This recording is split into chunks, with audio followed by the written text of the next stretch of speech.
बता दें, नोएडा जिला हॉस्पिटल का औचक निरीक्षण करने के लिए पहुंचे हैं डिप्टी सीएम और स्वास्थ्य मंत्री ब्रजेश पाठक। जिला अस्पताल का औचक निरीक्षण किया।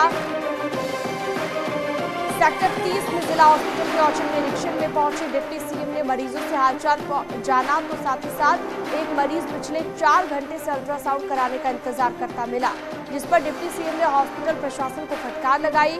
डिप्टी सीएम ब्रजेश पाठक ने सीएमएस रूम में अटेंडेंस रजिस्टर की भी जांच की, जिसमें कई स्टाफ के एडवांस में सिग्नेचर मिलने पर उन्होंने सीएमएस को फटकारा। साथ ही एडवांस में हस्ताक्षर करने वाले कर्मचारियों को नोटिस जारी करने का आदेश दिया।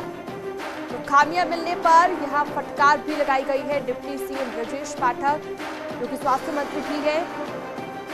खामियां मिलने पर डॉक्टर्स को ये फटकार लगाई गई। हिमांशु फोन लाइन पर मौजूद है ज्यादा जानकारी के लिए। हिमांशु, और क्या कुछ खास रहा इस औचक निरीक्षण में, क्या कुछ निकलकर सामने आया? क्योंकि कहा जा रहा है कि शिकायत भी यहाँ पर की एक मरीज ने अल्ट्रासाउंड कराने को लेकर पहुंचा था। जी बिल्कुल, देखिए आपको बता दें कि आज औचक निरीक्षण पर डिप्टी सीएम स्वास्थ्य मंत्री ब्रजेश पाठक यहाँ पहुंचे हुए थे और एक एक मरीज से उन्होंने बातचीत भी की और जानने की कोशिश की कि आखिर यहाँ पर जिला अस्पताल में व्यवस्थाएं कैसी है। हालांकि उनको ओवरऑल अगर बातचीत करें तो वो यहाँ से खुश होकर गए हैं। उन्होंने कहा व्यवस्थाएं ठीक है, लेकिन एक आधी चीजों पर नाराज हुए और उन्होंने कहा कि इसको दुरुस्त करने की जरूरत है। अगर बातचीत करें तो एक जो उन्होंने बेसिक चीज बताई कि मरीजों को भटकना ना पड़े, इसके लिए कमरों में बीपी मशीन की व्यवस्था कराएं ताकि जो बुजुर्ग हैं वो इधर उधर ना भटकें। इसके अलावा अल्ट्रासाउंड, क्योंकि जो मरीज है उसने भी शिकायत की कि हम यहाँ पर काफी समय से बैठे हुए हैं, अल्ट्रासाउंड नहीं हो रहा। इसको लेकर उन्होंने डॉक्टर और सीएमएस को निर्देशित किया। और सबसे बड़ी बात है, जो महिलाएं आती हैं, जो लेबर पेन प्रसव पीड़ा की महिलाएं आती, जो प्रेग्नेंट महिलाएं हैं, उनके लिए स्पष्ट निर्देश दिए हैं कि ऐसी महिलाओं को 45 मिनट से ज्यादा अस्पताल परिसर में ना रोका जाए। सबसे ज्यादा खतरा इन्हीं को होता है इन्फेक्शन होने की। और सबसे बड़ी बात है कि जब ये महिलाएं पहुंचती हैं तो इनको इलाज प्राथमिकता पर दिया जाए और जो महिलाएं चिकित्सा हैं, जो डॉक्टर्स हैं महिलाएं, उनकी संख्या बढ़ाई जाए। तो इन तमाम मुद्दों पर निरीक्षण था। कुछ एडवांस सिग्नेचर करने वाले कर्मियों को लेकर कोई नोटिस भी जारी किया गया है हिमांशु?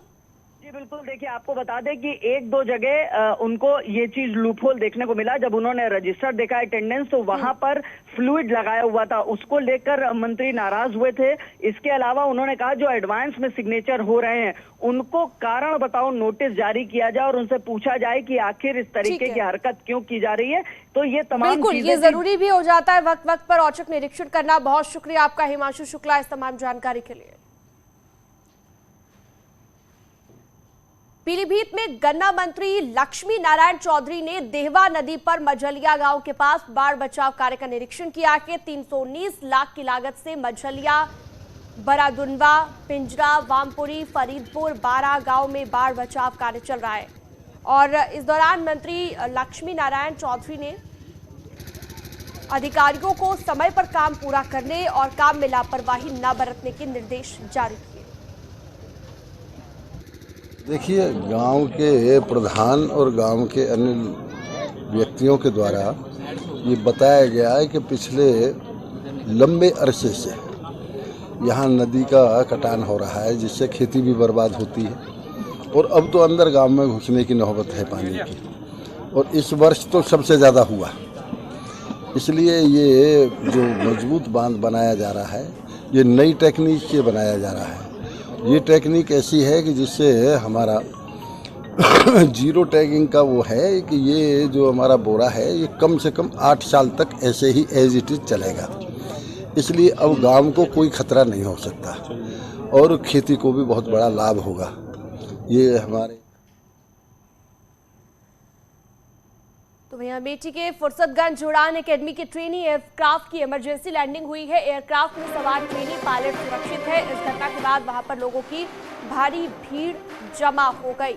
लोग इस एयरक्राफ्ट में चढ़ गए और ट्रेनी पायलट हालांकि सुरक्षित है। इमरजेंसी लैंडिंग यहां पर करवानी पड़ी। ट्रेनी एयरक्राफ्ट की इमरजेंसी लैंडिंग करवाई गई। पप्पू पांडे फोन लाइन पर मौजूद है ज्यादा जानकारी के साथ।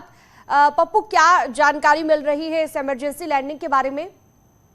जी बिल्कुल, आपको बता दें जिस तरीके से अमेठी में स्थित है इंदिरा गांधी उड़ान एकेडमी, जहां पे पायलटों की ट्रेनिंग होती है और बाकायदा उनको रनवे पे टेक ऑफ और लैंडिंग की जानकारी दी जाती है। तो ये एक ट्रेनी पायलट है अभय पटेल, जो अपने प्लेन की प्रैक्टिस कर रहा था और एयरक्राफ्ट को उड़ा रहा था। इसी दौरान एयरक्राफ्ट का इंजन अचानक फेल हो जाता है, लेकिन ट्रेनी पायलट अपनी सूझबूझ से अमेठी के फुर्सतगंज थाना क्षेत्र के खैराना में इमरजेंसी लैंडिंग करता है। ट्रेनी पायलट बाल बाल बच गया है, किसी तरीके का कोई नुकसान नहीं हुआ है, कोई कैजुअलिटी नहीं हुई है। एयरक्राफ्ट में जरूर नुकसान हुआ है, एयरक्राफ्ट जगह जगह से टूट गया है, लेकिन एयरक्राफ्ट क्रैश नहीं हुआ। सबसे बड़ी गनीमत ये रही क्योंकि वहाँ पे एक गांव है, कस्बा है। अगर एयरक्राफ्ट क्रैश होता, उसमें आग लगती तो एक बड़ा हादसा हो पप्पू, सकता क्या था। किसी तरह की कोई तकनीकी खराबी आई थी, कोई जानकारी मिली हो? जी बिल्कुल, अपने दर्शकों को बता दूं कि एयरक्राफ्ट आसमान में जब वो उड़ा रहा था, इसी दौरान एयरक्राफ्ट का इंजन फेल हो जाता है और उसे सिग्नल मिलता है कि एयरक्राफ्ट का इंजन फेल हो चुका है। लेकिन ट्रेनी पायलट अभय पटेल काफी सूझबूझ के साथ इमरजेंसी लैंडिंग करता है। ठीक है। तो मेन जो वजह थी, इसकी इंजन फेल होता है, जिसकी वजह से इमरजेंसी लैंडिंग करनी पड़ती है। लेकिन ट्रेनी पायलट, बहुत शुक्रिया आपका पप्पू पांडे, आपने ये पूरा तमाम जानकारी दी। तो ट्रेनी एयरक्राफ्ट ने इमरजेंसी लैंडिंग की है और पायलट सुरक्षित है।